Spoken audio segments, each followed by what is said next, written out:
Regarding ecosystems, Rolston is going to make a number of arguments that they're valuable or should be treated as valuable. And he also gives a number of examples. One of these is forest fires. So in many cases, and to a certain degree of severity, forest fires are good for the forests that they consume, in the sense that after fires, there's a kind of regeneration of the ecosystem as a whole. So the soil is more densely packed with nutrients. Some trees have actually adapted so that their seeds will grow only after forest fires. So the seeds have to be burned in order for the plant to grow. So there are a number of ecological reasons why forest fires can be a good thing in some contexts. I'm not saying that they're always good for ecosystems, but in some ecosystems and in some contexts and to some degree of severity and scope, forest fires can be good for the ecology of a region.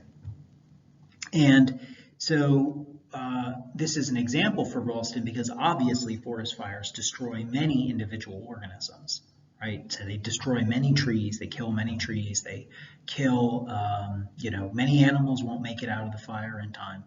But the ecosystem as a whole will be strengthened by the forest fires, or the ecosystem as a whole. You can even make the argument the ecosystem as a whole in some cases needs the forest fires in order for it to continue in its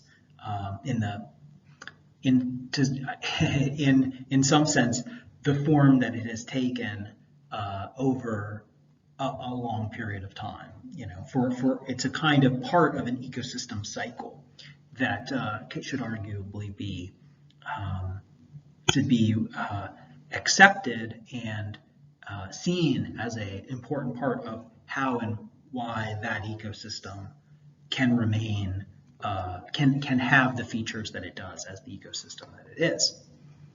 And another example is wolves in Yellowstone, similar to the reasons that Leopold gave for why wolves are good from the perspective of a mountain. Wolves can be apex predators, can be important for ecosystems because they keep down the level of organisms one level down, such as deer, which in turn allows organisms further down the pyramid to flourish or to live and propagate at levels that are important for the overall balance and consistency and sustainability of the ecosystem. So there's an argument to be made that even though wolves are very unpopular with ranchers because they sometimes pick off cattle, they're better overall for an ecosystem. And so even though they're bad for deer, and I mean, an individual deer may find wolves in an area to be a bad idea because they're more likely to get picked off by a wolf then. But for the sake of the ecosystem as a whole, wolves are sometimes very much recommended. So it's just another example of how, from a conservation standpoint, sometimes things that are not good for individual organisms or for humans are nonetheless good for ecosystems, and where there's a strong argument to promote them for that reason.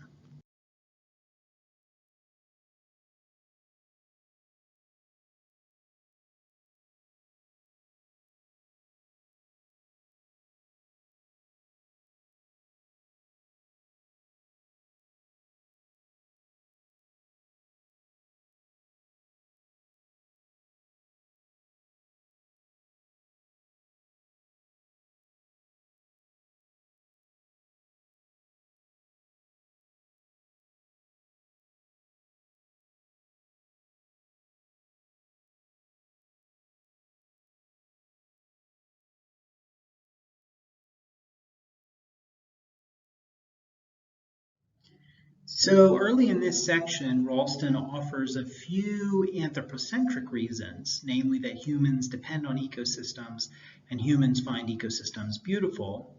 But I'm going to pass over those relatively quickly because they are anthropocentric and we're trying to focus on the non-anthropocentric reasons. Some of the non-anthropocentric reasons that are given are that ecosystems generate and support life. So they're good for life. If we think life is a value, as he had argued in regard to plants, then we should promote ecosystems too. They keep selection pressures high. They enrich the situated fitness of the organisms in the ecosystems. They allow congruent kinds to evolve in their places with sufficient containment. So the idea here is that it allows ecosystems allow multiple species to live together or to live in the same environment and to continue to evolve, that is, to continue to become adapted to their place within the environment and in relation to each other. They allow for organismic needs to be sufficiently met for species to survive and flourish. So they enable individuals and species to survive and flourish to a greater extent than they would be able to otherwise. And either as an additional argument or as a kind of broader conclusion drawn from this argument, Rolston also says that ecosystems are the fundamental unit of survival. So he has in mind here, I think, a kind of progression from thinking about individual organism survival to species level survival to ecosystem survival. So if ecosystems are a condition of species being able to live and propagate and evolve effectively, then in a way, ecosystems are a more fundamental unit of survival even than species are, because they are a condition for species to live well and to continue on and to evolve and to even to emerge, as we'll see in some of the arguments that he will make next. This next set of arguments emphasizes diversity and complexity as things that ecosystems produce. So he says ecosystems increase kinds and they produce integration of kinds, namely the ability of kinds to live together alongside each other. They produce an ever richer community that is a more diverse and more complex community. They produce more organism diversity and complexity. And here, interestingly, Rolston describes evolutionary time as including upward arrows, kind of progress in evolution, which I'll just flag might be questioned from a biological standpoint. The idea that there's progress in evolution is something that a lot of biologists and philosophers of biology have questioned. Because part of the question is like, what standard do you use to evaluate progress? It tends to have to be some kind of anthropocentric standard. So, you know, what would be an objective or scientific standard by which progress could be evaluated? On the other hand, diversity and complexity may be subject to a kind of relatively neutral analysis. You might be able to say, without importing value judgments, what it is that makes a system more diverse or more complex. And if you can do that, then you may be able to say that evolution does tend towards more diversity and more complexity. In fact, Darwin had some views that could be described that way, expressed in The Origin of Species. You may remember, if you've ever read The Origin of Species by Darwin, that he does emphasize to some extent the way that that one should expect evolutionary processes to produce more diversity. And then that's described by Rolston, this idea that ecosystems produce diversity and complexity as the system has a nature, a loading that pluralizes, putting natures into diverse kinds, nature 1, nature 2, nature 3, nature n. So again, the idea here is that ecosystems have a way of producing more variety, of producing novelty. That ecosystems in a way are creative. They generate new things. And they generate new things that can live alongside the old things or alongside other new things. They generate new things that are integrated with other things. So that overall leads to an increase in diversity and an increase in complexity.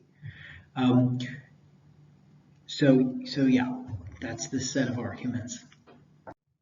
Rolston also proposes that ecosystems are a kind of deep source of the other things that we consider valuable. So ecosystems, you can put this as, if it weren't for ecosystems, there would be no values at all. Okay. He says each life, each individual living thing has intrinsic value. Why would that be? Well, because for the living thing, that thing is trying to continue living. That thing it is a valuer, and therefore it has value in it as a kind of projection of its valuation.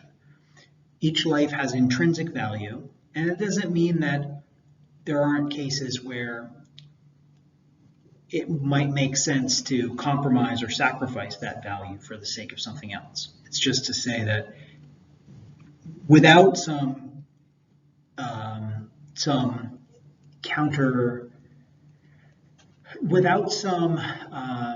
reason to think otherwise, we should take each life to have intrinsic value, because lives are things that themselves express or project values. And these lives can take other elements in the environment, including other lives, the lives of other organisms, as having instrumental value. So for instance, a large cat like a cheetah, for instance, that takes down a gazelle and eats the meat of the gazelle, is treating the gazelle, which the gazelle has intrinsic value and the cheetah has intrinsic value, but the gazelle now becomes also an instrumental value for the cheetah, because the gazelle is valuable because that enables the cheetah to live, to nourish itself and to go on living, to fulfill its intrinsic values as a cheetah. But ecosystems have a different kind of value than either intrinsic value. They're not intrinsically valuable. They don't have the kind of structure they don't have the kind of valuing structure that an organism does, that gives an organism intrinsic value. Ecosystems themselves don't value things. They don't desire things. They don't need things. Well, be careful. They don't desire things. They don't have this same kind of valuation in them that organisms do. And likewise, they're not just instrumental values. They're not, I mean, they can, certainly one can use an ecosystem for something, but that doesn't exhaust the value in an ecosystem. Rather, they are producers. The special kind of value that ecosystems have, which is sort of outside of the framework of just intrinsic and instrumental value, is systemic value, which we can describe as being producers of beings that have intrinsic and instrumental values and their relationships. So without ecosystems, you couldn't have organisms, and so you couldn't have things with intrinsic value. Without ecosystems, you couldn't have the dense networks of dependency relationships between organisms that constitute the instrumental values, serving those intrinsic values. So ecosystems are important, again, as a kind of deep condition of there being values at all. And then the final argument that Rolston gives is that humans have no right to disrupt ecosystems. So it's a kind of negative argument. It's just saying there's no, humans can't legitimately do this. But I think we can ask, in regard to that argument, why he's so confident that humans have no right to disrupt ecosystems. Like, what makes an action one that humans have a right to do or not to do is a broad and contested question. So I think that would be fair to at least challenge Rolston to say what it is that makes them have this right or not have this right. And then with regard to the claim that ecosystems have systemic value, I do wonder whether this is not itself a kind of instrumental value. If we say ecosystems are necessary in order for there to be values at all, isn't that in a way saying that ecosystems are important as a means to having value? On the other hand, the account of instrumental value and its relation to intrinsic value that Rolston gives suggests that intrinsic values are always rooted in some organism. and instrumental values are always by reference to some organism. So it does seem a little weird to describe, if ecosystems are a condition of there being even individual organisms, then it does seem a little odd to describe ecosystems as just having instrumental value. So I sort of see his point as to why he wants to claim there's this other kind of value, which is systemic value. Well, of course, the question to ask after all of this is, which of these arguments, which of these rationales do you find convincing, and which ones do you not? Do you think that we should have moral concern for all of these entities that Rolston has defended us having needing to have moral concerns about? Or do you think that that really it's a mistake to treat species as something that ought to be protected, or ecosystems as something that ought to be protected? Do you think the reasons that have been given, which again I've been concerned to summarize the non-anthropocentric reasons, because I think it's kind of obvious when there is an anthropocentric reason to conserve ecosystems or species. It's kind of the arguments are it's more obvious how to evaluate them. It's less controversial. If somebody can make the argument that a species has really important medical benefits to human beings, and the only way to get that particular chemical is from that species, well, then there's a very strong argument to be made that the species should be conserved. It's when the anthropological arguments or anthropocentric arguments break down or aren't sufficient to argue for protecting some species or ecosystem or some plant that we get into more controversial matters. And there, I think Rolston's essay is useful because he's trying to lay out a number of non-anthropocentric reasons why we should still care about these things, even if the anthropocentric reasons end up not being sufficient to convince us in some particular context. So I want to challenge you to say, are you convinced by those reasons or not?